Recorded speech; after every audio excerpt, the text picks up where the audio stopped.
we'll talk about this piece. Not written for the slam, because I don't think that any of my pieces are written for slam or for the performance. But once I wrote it, I thought like, this is going to work in the slam context. So here it is. As soon as I started to learn English, I said, oh, holy shit, this is so tough. All those prepositions and participles, definite articles, indefinite articles, even words like shit or progress that need no article. And as soon as you think you've made progress, you find yourself buried in the maze of treacherous expressions like, it is what it is. What is it? What is it supposed to mean? Can you pick it up, pick on it, and pick it apart? Can you put it in your pocket? What is it? Folks, what is it?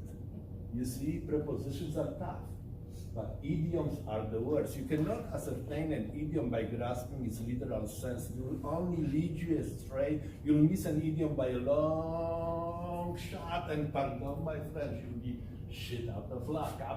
Drink without the paddle, cut with your pants down, shitting bricks, talking shit, looking like a dipshit stuck in deep shit. So better get your shit together and start digging deep, for a man's got to do what a man's got to do, right?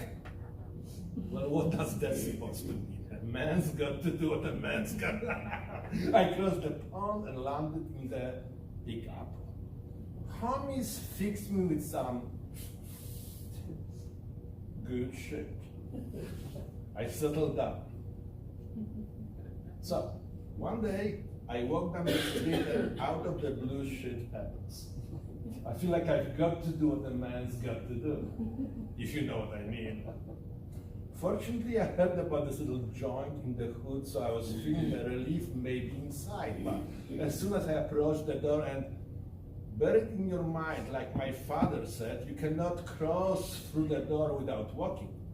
So I walked through the door, almost, because I was stopped, right there in the window.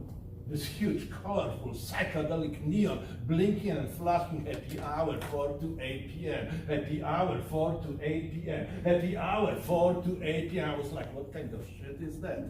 For years I heard about New York Minute, but how many of those can you put into 1 hour? And truly, how can you stretch 1 hour of your happiness into 4 hours of your afternoon, you know? Happy hour, 4 to 8 p.m., but I got to do it. And yet I wonder, what's love got to do with it? Why to turn into communal, even commercial activity? Why to advertise that? Oh. And I recalled the calmness of my home. Quiet mornings with a book of Basho's haiku in my hands.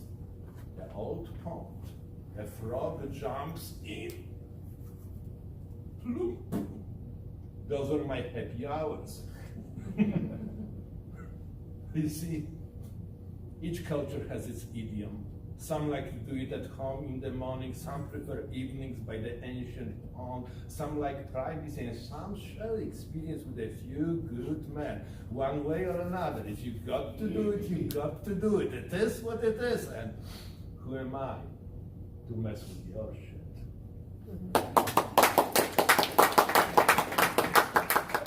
Earlier about how something that I really struggle with as a poet is trying to put my poems onto a page in a way that I think looks like a professional poet, and it never works for me. And this is a poem that I really struggled with that, trying to do, because in my head it's written very like stream of consciousness, and when I just kind of word vomited it onto my laptop, it just didn't look right to me. So anyway, I struggled with it. I finally have it in a place that I think I liked, but this is called Belly Full of Clouds.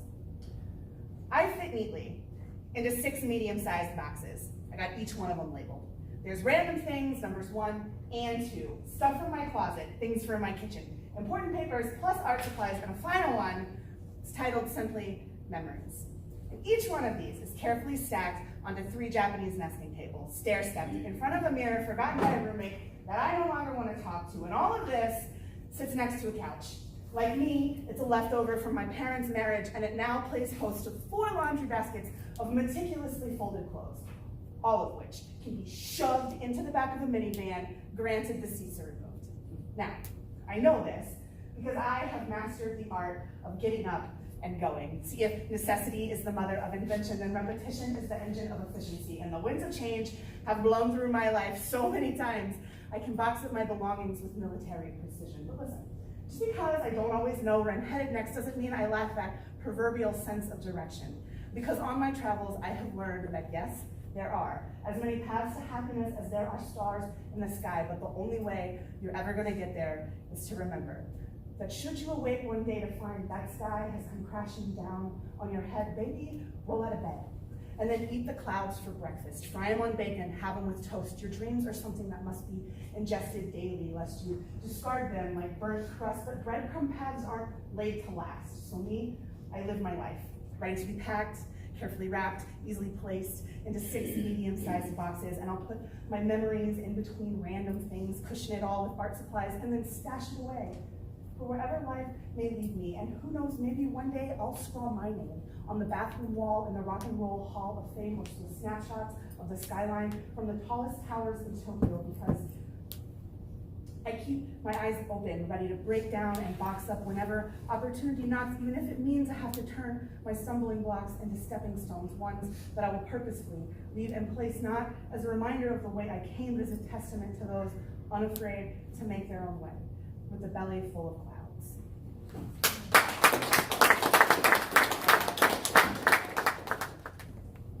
So like Shaggy kind of mentioned earlier, we're in the middle of the New Spit Challenge where we have to write a poem every week, and that can be very tough. And sometimes you just gotta grab things and go.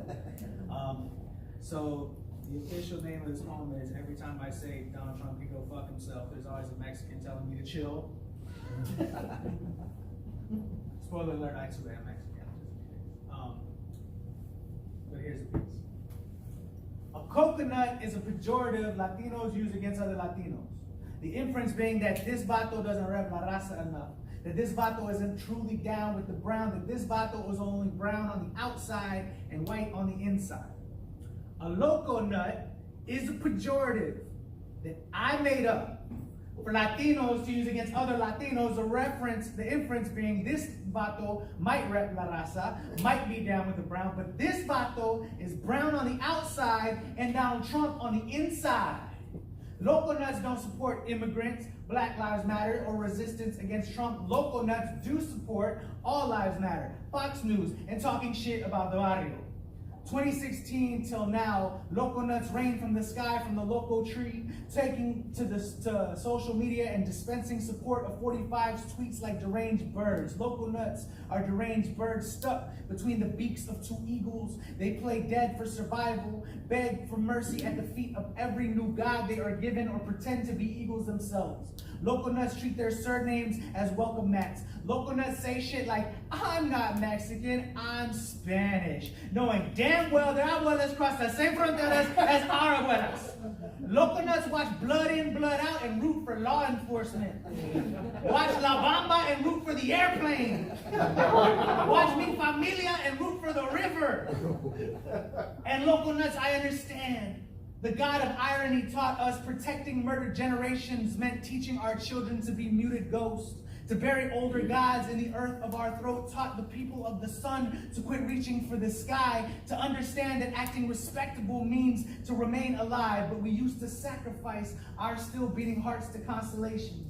Now we submarine surnames to survive the war, relinquish a kingdom for the constellation of a suburb. Loco nuts, we are made of mourning and the dying of dust. We are made of brighter things than they taught us that we weren't. When we stare down the barrel, we cannot curb our fears by pretending that we are the gun too. Cannot forget the barrio because of how many of us moved.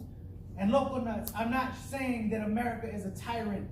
I'm saying that if it chooses to be, we don't get the same choice. This was back in 2010. I wrote a new poem every year for 52 weeks. I lasted longer than that one. This is one of those new poems. I like it dedicated to Stefan because it's about jazz. And if you know Stefan, he has a little bit of an interest in jazz. So, in certain circles, she was known simply as the jazz sitter. A mousy whisper of a girl who had no interest in the 16-year-old boys her friends craved, nor any appeal for the 16-year-old girls she secretly desired. but to a growing pack of 8 and 9-year-old boys, she was the only woman, other than her mothers, who truly loved. Her street worth, $5 an hour plus all the ice cream she could eat. She wowed parents with wives beyond her years' babysitting skills and made us boys weak in our scraped knees with raindrops on roses and whiskers on kittens. We were smitten, crippled by schoolboy crushes 2 times more mystifying than any other, because at 8 to her 16, we were still years away from thinking of her breast as anything more than motherly.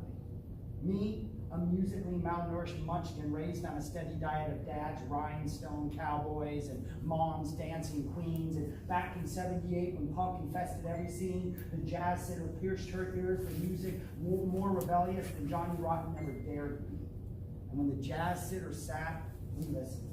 We had no choice, or else popcorn burnt, popsicles withheld, bedtime criminally early. We yielded to her power and she exposed us to her passion, baptized us anew as jazz babies, replaced our anemic Manilow blood with fresh new pints of Mingus and Dolphy. Stephen sent his parents scrambling for a psychiatrist when he asked Santa for Herbie Hancock's Rust. Evan refused to eat dinner for weeks until his parents took him to see Miles Davis bruise some bitches. I cried for Coltrane and then spent my 10th birthday shooting up the Love Supreme. She taught me to seek compassion in chaos, comfort in sonic sheets of sound, had me believing that Miles Davis achieved perfection with Kind of Blue, only to realize years later, when I laid eyes upon a kind, blue-eyed beauty one hot July night at a poetry slam, that I misunderstood the whole lesson. Miles Davis created the platonic ideal of beauty and slapped it on a slab of hot wax, and the day after I first met her, my own kind, blue-eyed beauty, I dropped that needle in its groove, and without saying a word, the sounds that filled my room celebrated her beauty with notes played years before she was even born. The man with the horn captured her essence. And though I haven't thought about my jazz sitter in decades, I realized that she had captured my heart and trained it to look for real beauty in music, in noise, in chaos, in places I never thought it could be. And it was only when I found it for myself, behind a stranger's kind blue eyes, that the jazz sitter set me free and let me truly fall in love.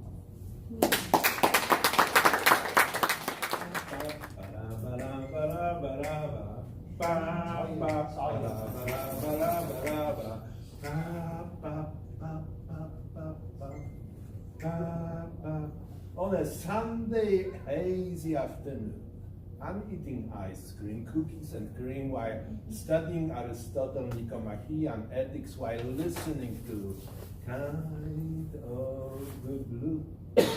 And glancing across the table, I sense light movement of a chair. Feel feet inching and crawling, hands resting my hands.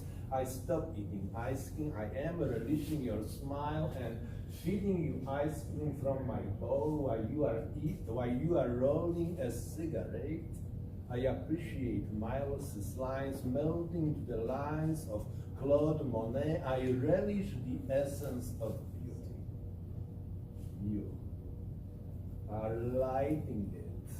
Take a long drag, then a few, pass it on to me, and we are swaying to Miles' groove and not eating ice cream, dashing to bed. I drop off my pants, tear off my shirt, tear off your skirt. We are dropping everything but a bowl of ice cream. And then we are eating it, eating ice cream again. I cover with ice cream, strawberry tipped breasts, take a little nibble, enjoying the taste, finding the precious seeds of desire, honing, exploring, adding more ice cream to the fire, delving into the ocean of sweet sensations, feeling the tide rises, among other things. feeding your passions and licking, frolicking, sipping ice cream for your feet, calves, thighs from the honey pot while Mars is over, while taking the maiden voyage through the eye of the hurricane with Herbie Hancock quintet, while never mind Aristotle and the dependence of happiness on virtues, intellect, and higher emotions. We are simply swaying and swinging our hips. Ice cream, you scream, ice cream, we scream, ice cream. Oh. Da-dum, da-dum, da-dum, da-dum, da-dum, da-dum, da-dum, da-dum, I